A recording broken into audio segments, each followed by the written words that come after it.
Hola, ¿qué tal? Bienvenidos a Divulga Podcast, un podcast donde hablamos sobre ciencia y sobre las personas que están atrás. Y bueno, el día de hoy tenemos a Sofía Mazariegos, pues ella es un poco diferente a lo normal, pero es una persona muy interesante. Así que, ¿qué tal, Sofía? Bienvenida. Hola, mucho gusto. No sé No. qué es diferente a lo normal, pero me imagino que es diferente a los que siempre entrevistas con Sí, ciencias porque, naturales. ajá, ¿No? tu inicio es bien diferente. Bueno, para presentarles así brevemente a Sofía, pues ella estudió Relaciones Internacionales, sacó unas maestrías en Noruega, se fue a sacar unos cursos en la India, y pues ahorita trabaja en un montón de cosas enfocadas en derechos humanos y otro montón de ámbitos. Y bueno, ¿no? ¿Cómo estás, Sofía? ¿Qué tal tu semana? Bien, bien, gracias. Y Sí. gracias por invitarme a platicar No, aquí. nada, bienvenida, bienvenida. Y bueno, pues ahorita acabas de regresar de Bangladesh y fue un viaje súper cansado, me imagino yo. Pero si quieres comencemos como con tus inicios, o sea, ¿por qué relaciones internacionales? ¿Qué era lo que buscabas ahí? Y después, ¿cómo de ahí te fuiste a estudiar a Noruega, por decirlo así? ¿Qué pasó en ese inter? Ok. Bueno, yo estudié Relaciones Internacionales en la San Carlos. Ajá. Creo que no fue como que siempre dije, voy a estudiar Relaciones Internacionales, Ajá. sino que siempre me gustó mucho como la historia y estudios sociales, era mi clase favorita. Ok. Pero también me gustaba biología, yo quería ser botánica, pero también quería ser arqueóloga y antropóloga, y bueno, entonces siempre pero siempre me iba como al lado de que quería saber sobre el mundo, Ajá. la historia. Y bueno, de repente me llegó como buscando las carreras, una que decía Relaciones Internacionales, y empecé a ver todo lo que se estudiaba y pues me gustó, ¿verdad? Porque llevaba historia, llevaba derecho, llevaba política, economía. Entonces, pues para una persona que es un poco como inquieta como yo, tenía todo. Ajá, fue como un poco de todo, decís Un tú. poco de todo, ajá. Ok, ok. Entonces, básicamente por eso empecé en esa área. Y, y sí, o sea, siempre sí me ha gustado, es como, creo que sí, es una carrera que era como ad hoc para mi personalidad también y para mis intereses. Ok, ok. Y al final también pues es como uno lo va dirigiendo y las oportunidades que se van dando, ¿verdad? Yo me fui casi recién graduada, me fui a Noruega, me salió una beca. Por azares del destino, paré trabajando antes de irme con temas de medio ambiente, recursos naturales, y me llegó esta convocatoria a una maestría. Dije, yo no me van a llamar, y de ahí voy a seguir tratando. Ajá. Y el primer intento Y te llamaron. me llamaron, me dijeron que sí, o sea, me dieron la beca y era un programa de 20 personas, donde solo 3 éramos becadas. ¡Hala! Había una de Tanzania, una de Indonesia y yo. Éramos las 3 becadas en Wow. ese programa, ese año. Súper bonito era el tema, se llamaba, la maestría es como Cultura, Medio Ambiente y Sostenibilidad. Entonces, siempre me llamó la atención bueno, a mí me llama la atención el tema de conflictos. Entonces, como el conflicto por recursos naturales, pues empecé como a irme por ese lado. Ajá. Y la maestría es súper interesante. También era un poquito más enfocada como en cambios sociales, en temas ambientales, ¿verdad? Desarrollo y medio ambiente, más que todo ese tema. Y luego no me quería regresar. Bueno, me imagino que era súper bonito el lugar, pero también qué bonito, o sea, que todos eran como diferentes partes, o sea, ese como contexto que todos traían y después como las discusiones de clase me imagino que eran como bien interesantes, ¿no? Sí, eran interesantes porque, por ejemplo, también habían otros compañeros que Ajá. pues venían de Estados Unidos o Sí, era de Canadá ajá. y de Noruega o de otros lados de Europa. Y entonces, muchas de las discusiones era como un estudio en Guatemala sobre, no sé, también llevé una clase que se llamaba, ¿cómo se llama? Como algo de salud global o Ajá. algo así. Entonces, como el estudio de la salud materna en Guatemala, entonces obviamente era como- voltearme a ver a mí como, es cierto, y yo, no sé, yo no hice el estudio, estoy Ajá. aprendiendo. Pero sí, las discusiones interesantes, y también creo que cuando uno se va a estudiar a este tipo de programas donde tienen de varios países, te das cuenta que pues que uno tiene un montón de problemas comunes. Ah, de verdad, a pesar de que sean diferentes contextos, como Estados Ajá. Unidos, Canadá. Sí, o por ejemplo también con pues como las que estábamos becadas, ¿verdad? Como tener, te haces como amistades por ver que son como personas que están estudiando en un contexto diferente, venís del sur, vas a los países así más desarrollados, digamos, entonces se da uno cuenta que tiene un montón de cosas en común. Sí, como que uno empatiza en esas. Y, por ejemplo, mi amiga de Indonesia era como, se miraban un montón de novelas, entonces hablábamos de novelas, o sea, cosas así, bien interesante, bonita la experiencia. Y bueno, y también el centro de investigaciones donde estaba la maestría, se especializaba mucho en temas de Latinoamérica, entonces habían expertos de Noruega en Guatemala, entonces era como bien interesante ver cómo les interesaba tanto el tema de Guatemala, para hablando más español guatemalteco cuando iba a... Sí, porque ibas para practicarlo, ¿sí? Sí, entonces...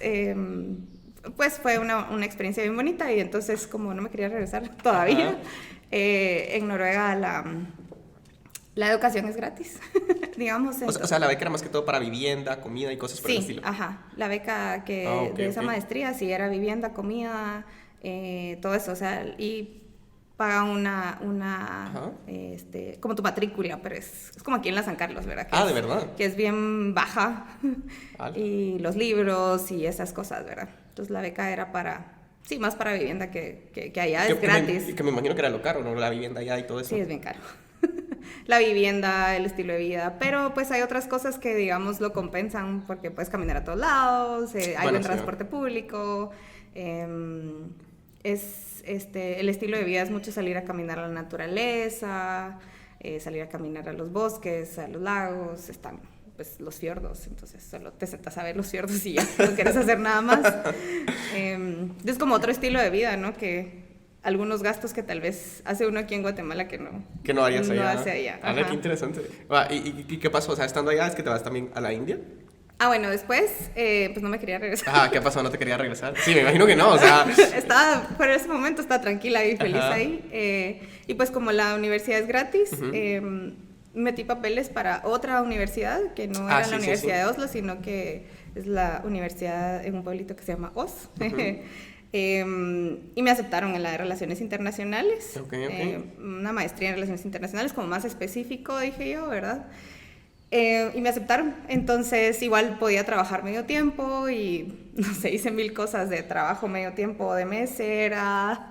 Y con tal de seguir estudiándola. Con tal de seguir estudiando ahí la maestría, que no era, o sea, ir a estudiar ahí era tal vez 2 días a la semana y lo demás era como mucho autodidacta. Los estudios ahí de posgrado son muy autodidactas, entonces...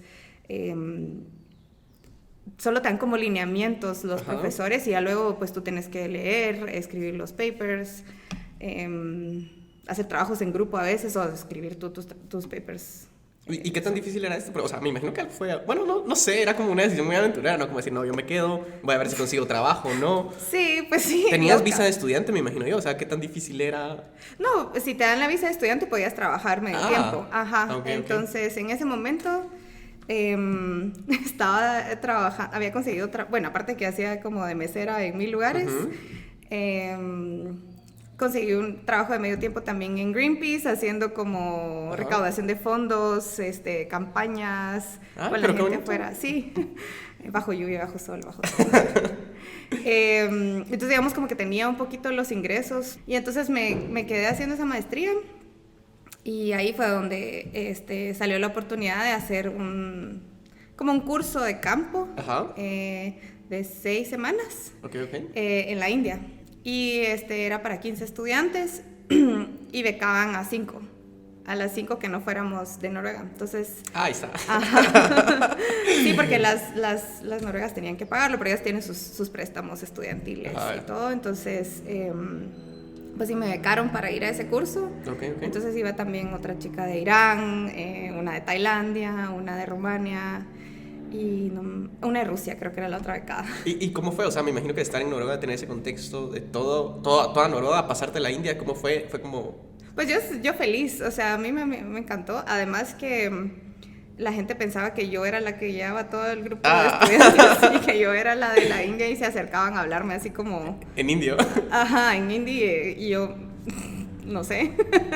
Entonces, bonito porque al final creo que me gustó ir a ver todo lo que estás estudiando, todo lo que estás discutiendo con compañeros de otros países. Esta maestría tenía tal vez más compañeros, éramos más, era un grupo como de 40, entonces okay. había más, había gente de Ghana, había un compañero de Bangladesh, habían otras de Rusia, de Australia, o sea, ahí habían gente de todos lados, entonces las discusiones eran bien como profundas. Tenía un compañero de Kenia que era como el que más hablaba en la clase y así, ya, cállate.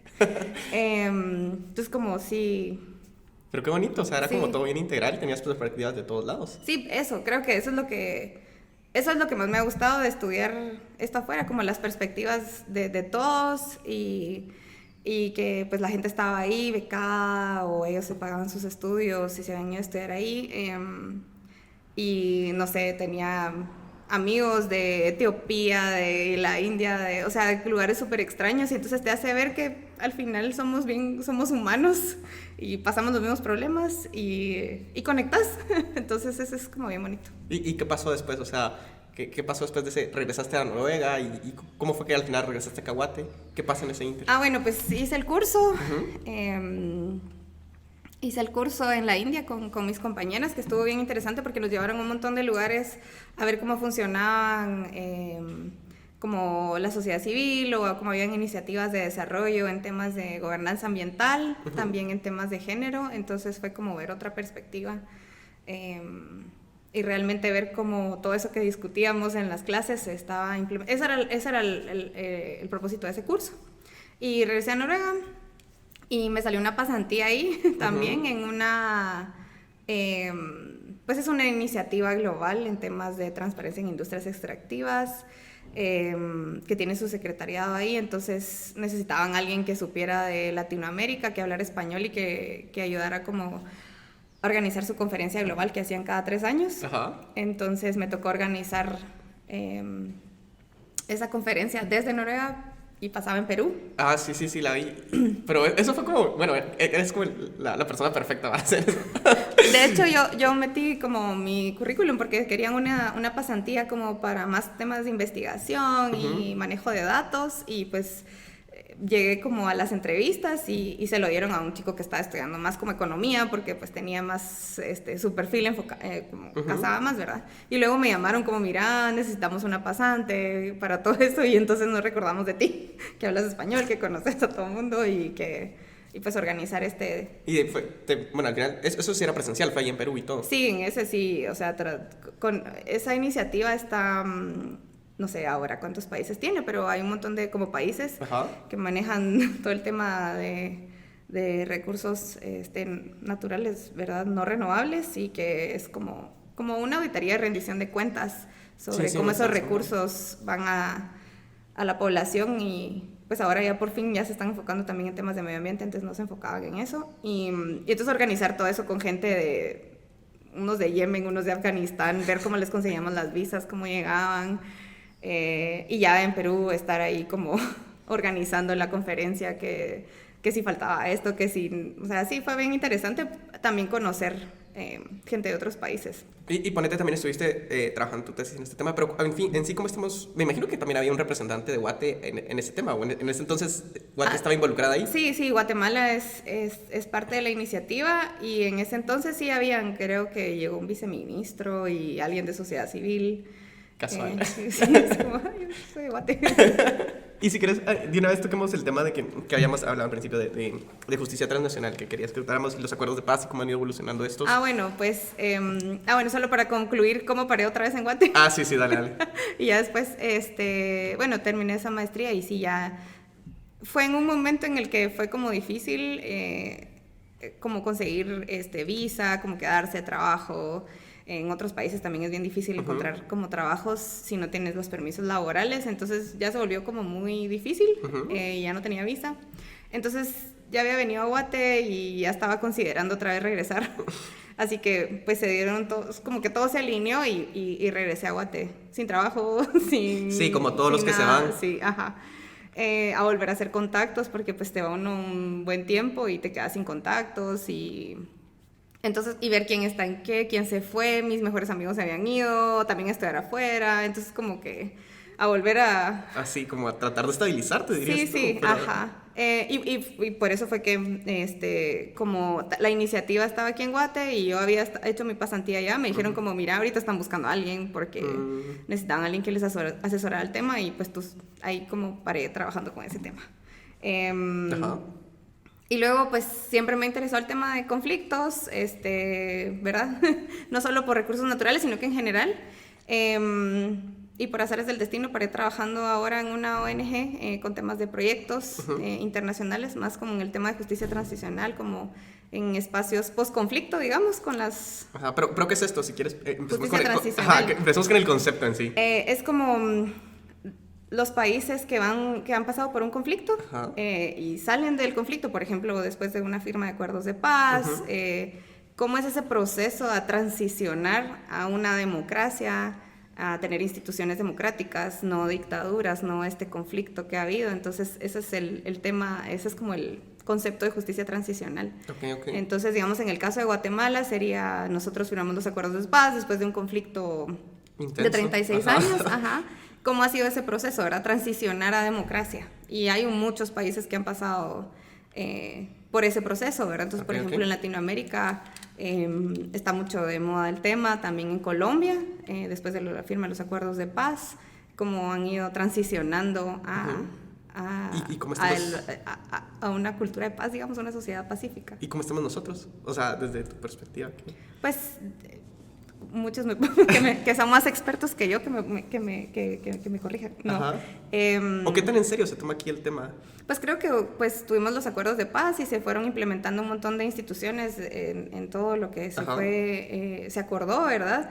Pero creo que últimamente sí ha estado como, se ve que están, que no es... Han pasado cositas. Ajá, así que no es por ahí el camino que quieren seguir, están como, pues están quitando, ¿verdad? Un montón de instituciones que fueron parte de los acuerdos de paz en temas de derechos humanos, en temas de cómo pues seguir en ese tema. Y también creo que ya ha sido bastante tiempo, tal vez antes había mucha cooperación que venía en ese tema y pues como ya 25 años y no sé si no es que no miran mucha evolución, tal vez hay un poco de menos de recursos, creo yo. Entonces sí creo que ahorita estamos en Guate en un momento como que sí se necesita que se defina, por decirlo así. Sí, o que pues como que la ciudadanía esté atenta a que no se sigan como debilitando toda esta institucionalidad que se formó después de los acuerdos de paz. Pero ¿y cómo se tendría que lograr eso? Sería como...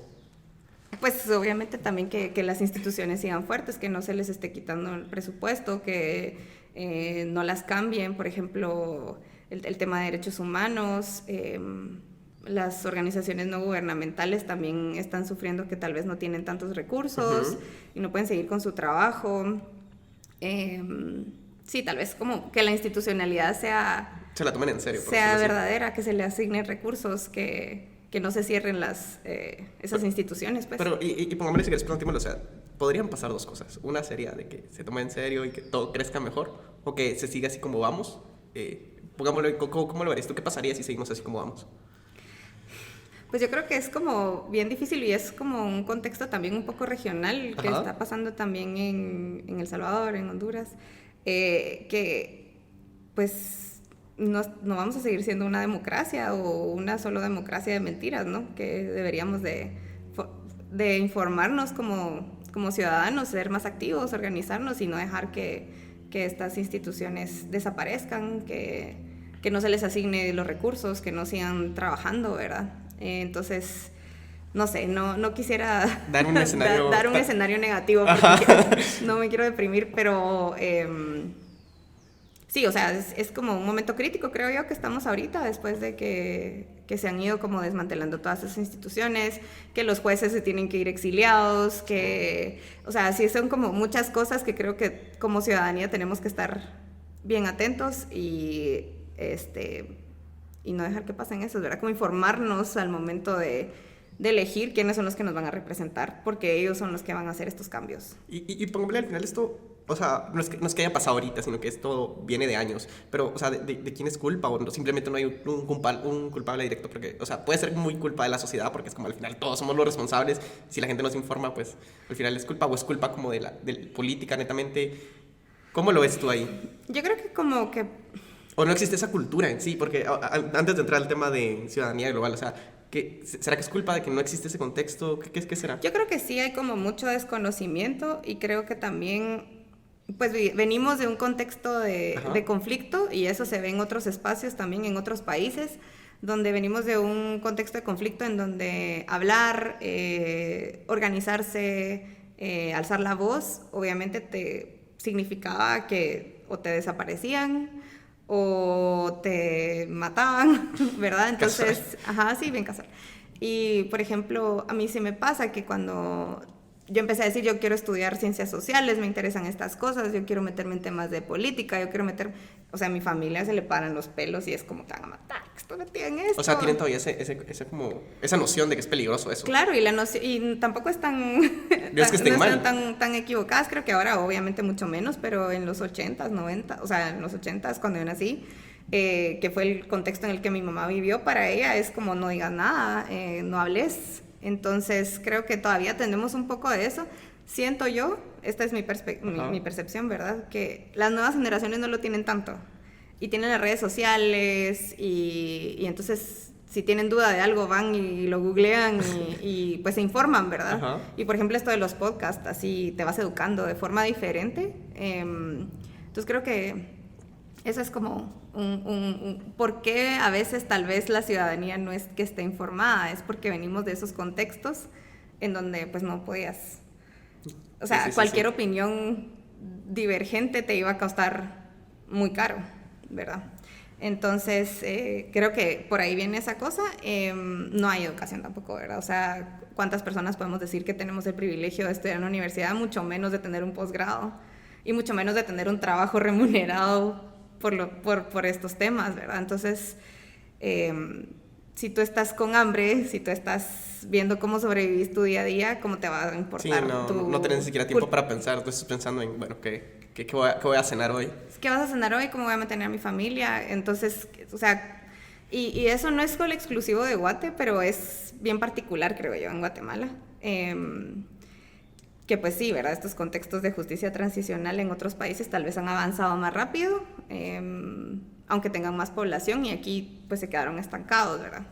Y ahora me recuerdo cuál era la pregunta específica. Bueno, después de esto quería que pasáramos a lo de ciudadanía global, que fue un curso que estuviste dando en la UEG. Ajá, ¿qué es esto? ¿Y cómo está relacionado con Guate, pues ese curso es bien bonito. Hay varias gente que lo da en la del Valle.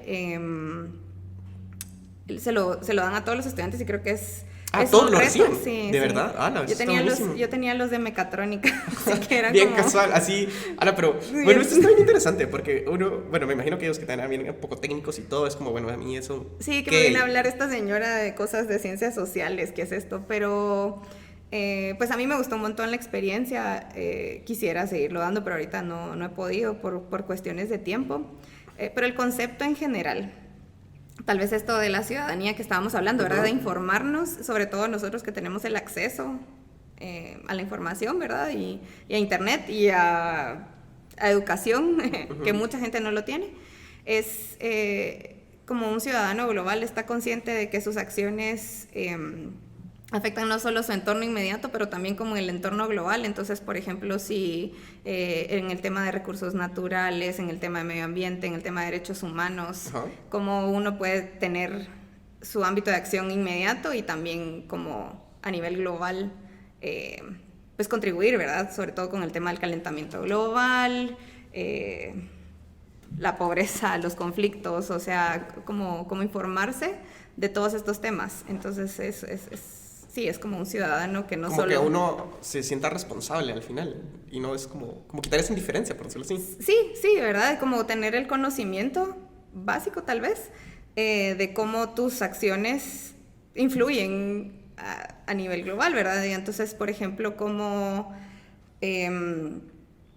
no sé, el tema del calentamiento global no es solo lo que yo voy a hacer y voy a dejar de consumir, pero si no lo deja de hacer y consumir y se toman decisiones a nivel regional y a nivel mundial, no va a haber un cambio, ¿verdad? Entonces, eso es más como educarse en el tema de derechos humanos, respetar la diversidad, respetar que hay gente que tiene diferentes creencias, diferentes religiones, todo el tema de LGBTI+. ya no me recuerdo. Entonces como, sí, como de respetar las diferencias, que seamos, aceptar que somos un mundo en donde hay mucha diversidad y todos merecen ese respeto. ¿Y cómo se lo toman los estudiantes? O sea, ¿le ven seriedad? Pues me imagino que son los primeros años a los que les das. Sí, es el primer año que se los dan. Súper chiquitos, desde 17, 18. Sí, me encanta darles clases a los de primer año porque van súper como... emocionados. Ya los de tercer año creo que van un poco como decepcionados. Pero ¿y cómo se lo toman ellos? O sea, ¿sí le ven la importancia? Creo que es algo que nos deberían enseñar desde primaria, la verdad, pero sí, que uno no... creo que sí, en algunos espacios, en algunos colegios enseñan, pero creo que no es algo que te marque. Sí, que lo estén dando. Tal vez o no es el interés, ¿verdad? No es como... pues como yo tuve estos chicos de mecatrónica, creo que son como que los más enfocaditos, entonces para mí fue una experiencia muy bonita. Quise, no, pues sí, como te digo, no he tenido la oportunidad de seguir dando clases por tiempo, pero en general creo que sí se lo toman como es interesante, sobre todo si lo enfocas en tema de medio ambiente o si se los enfocas en algo que les interese, ¿verdad? Entonces decir como no solo tú vas a estudiar ciencia, tú estás estudiando... bueno, ahorita estoy estudiando. No, ya estás estudiando, estás trabajando. Sí, pero estoy estudiando un posgrado en biomolecular, pero es como, ¿cómo aplicó ciudadanía? ¿Cómo puedes unir lo que estás estudiando con la ciencia con apoyar a la sociedad? Hay de muchas maneras, ¿verdad? Entonces, y de ahí, por ejemplo, podemos saltar al tema de cómo los países deberían de tomar decisiones políticas, diplomáticas, regionales, nacionales, mundiales, basados en ciencia. O sea, hay evidencia, no solo en decir no hay cambio climático porque hay frío. O sea, hay evidencia científica de científicos naturales que han hecho estos estudios que demuestran que sí está cambiando la temperatura, ¿verdad? Que tenemos que hacer algo al respecto y se tienen que tomar decisiones políticas inmediatas. Entonces, ahí es donde entran como... donde se unen estos temas. Ok. Y bueno, si querés, de una vez pasamos a lo de diplomacia científica. Ahorita dijiste que te estás metiendo más en el tema, más de lleno, y ahorita te vas a ir a Costa Rica. ¿Qué es lo que vas a ir a hacer? ¿Qué es lo que esperas aprender?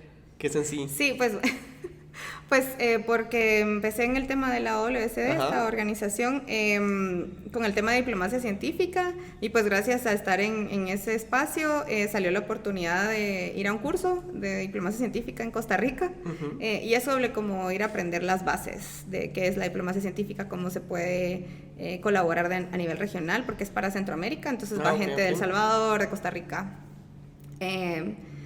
Te puedo contar cuando regresen, pero básicamente es eso, ¿no? Como los países se pueden organizar a nivel de política exterior o a nivel de acuerdos regionales con decisiones basadas en la ciencia. Entonces, en temas de medio ambiente, en temas de, por ejemplo, propiedad intelectual, en temas de,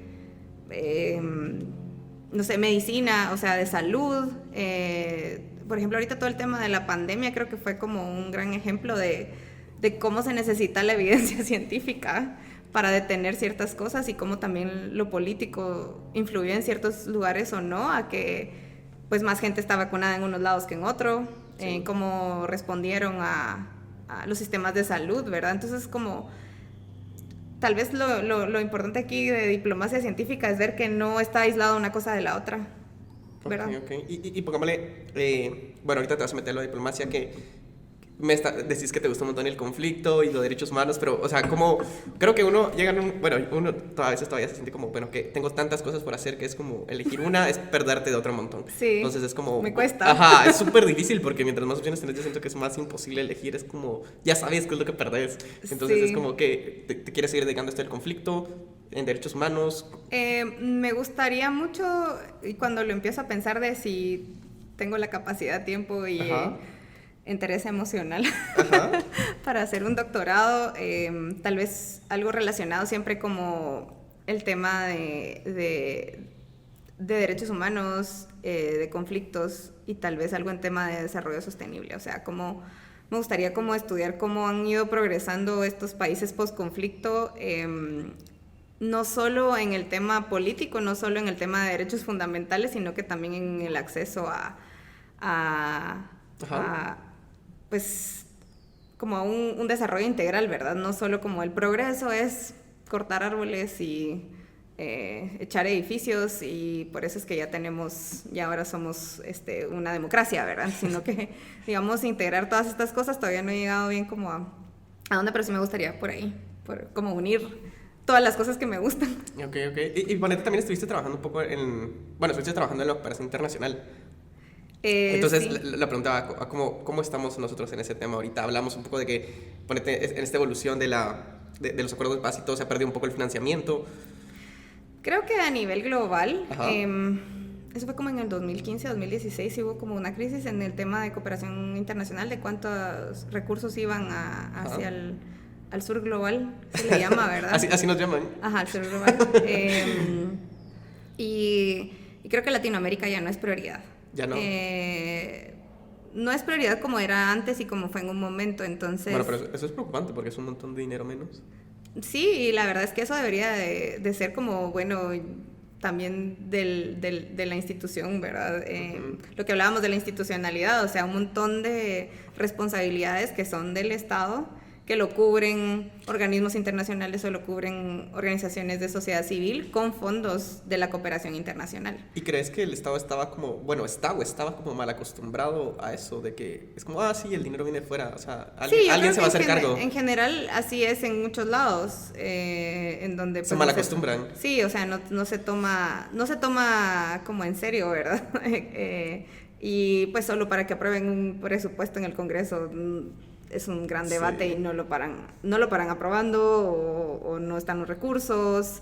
Entonces, creo que es como muchos elementos en el engranaje para discutir, pero sí, la cooperación a nivel general y a nivel global se ha ido enfocando pues en otros países que también son como post-conflicto, en África o otros países, y creo que Latinoamérica ya no es como la prioridad.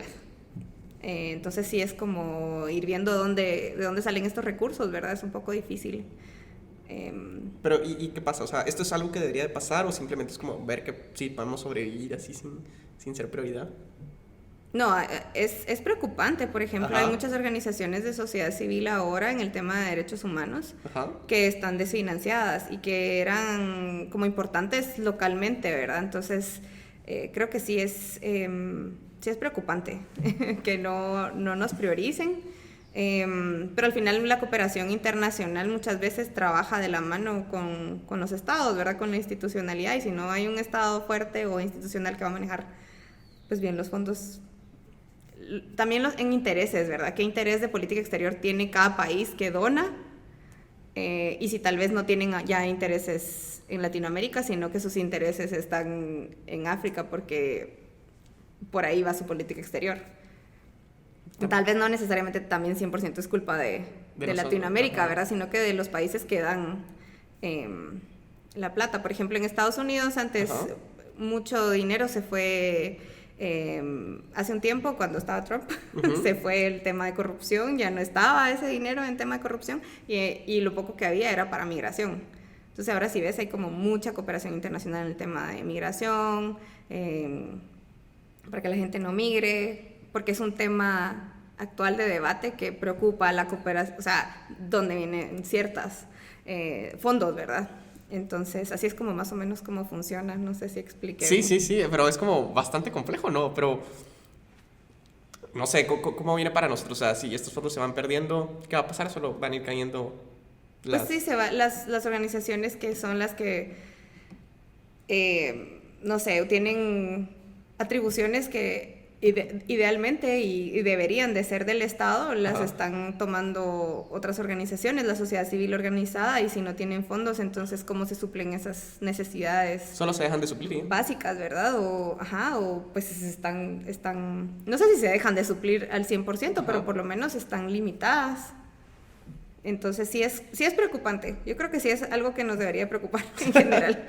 Sí, que a veces uno está como, bueno, hablamos al principio, uno está como muy alejado de ese contexto, uno no tiene como ese contexto social, siento yo a veces de, no sé, de involucrarse tanto, es como, si alguien lo va a resolver, que no sé qué. Sí, pero sí, si nosotros como personas educadas y todo, no nos educamos en tomar decisiones o en ver a quién elegimos a todo nivel, ¿verdad? Incluso en este ámbito de acción mínimo, por ejemplo... locales de tu comunidad y también a nivel regional, a nivel nacional, pues van a seguir pasando todas estas cosas. No, no, está bien, súper denso el tema, súper denso. Y no, bueno, agradecerte por haberte pasado acá. Y no sé si quisieras dar unas palabras de despedida. No sé, creo que hablé de un montón de Ajá, cosas. hablamos de un montón de cosas. Y no van a decir igual que hago. Y no creo que solo es como... Pues sí, que este es un podcast de ciencia y que las personas que están haciendo ciencias naturales y todo no se sientan tan aisladas y decir como no es importante para mí preocuparme qué está pasando en mi contexto inmediato, en mi contexto cercano o el contexto internacional, sino que ver que también pueden contribuir desde sus espacios a incidir, ¿verdad? A educar a la gente o a educarse en temas... en temas de todo lo que nos afecta como seres sociales y humanos que convivimos unos con otros en este pedacito de tierra. Que es Guate. Que es Guate y que también es como de todo el mundo, ¿verdad? Ok, como ver en cómo podemos aplicar lo que sabemos a un impacto social más directo, por decirlo así. Sí, o sea, a veces tal vez no es tan fácil porque pues las opciones laborales no es que abunden, ¿verdad? Pero de repente con educar con temas básicos como, mira, si no le echas esto al agua porque esto y esto, va a abundar más, no sé, cosas así como también en este espacio de la WSD, en un espacio estamos con el tema de ciencia ciudadana, que es donde conocí a Lourdes y a Bari. Es como tú también puedes hacer ciencia sin ser científico, contribuir a monitoreo de especies, contribuir sí, como tal vez ser ciudadanos más activos. Creo que eso es lo que a veces nos falta, por miedo, por desconocimiento, por comodidad, por necesidad. Entonces, tal vez eso. Sí, sería como es una palabra interesante, ser ciudadanos activos y no solo ser ciudadanos como... pasivos, ¿verdad? Así como sino ser ciudadanos activos y por eso el concepto de ser ciudadano global, digamos, interesarme no solo por mi espacio y mi beneficio, sino por verlo más allá. Sí, ajá. Y que siempre hay espacios en donde educarse, ¿verdad? Sobre todo ahora en el tema de que en línea, con esto de la pandemia, pues los cursos en línea explotaron.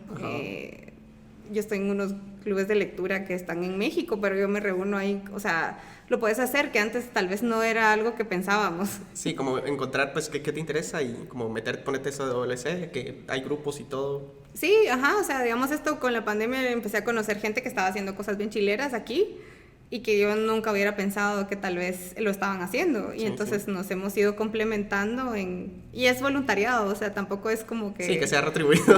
Ajá, es dedicar en lugar de, no sé, siento que en lugar de dedicar 2 horas de mi tiempo a ver tele, puedo dedicar 2 horas de mi tiempo libre a como contribuir a una causa, educar gente. No, sí, súper interesante. Y nada, gracias por tu tiempo, Sofía, de verdad. No, y gracias a la gente que nos escuchó y bueno, nos vemos la próxima semana. Un abrazo.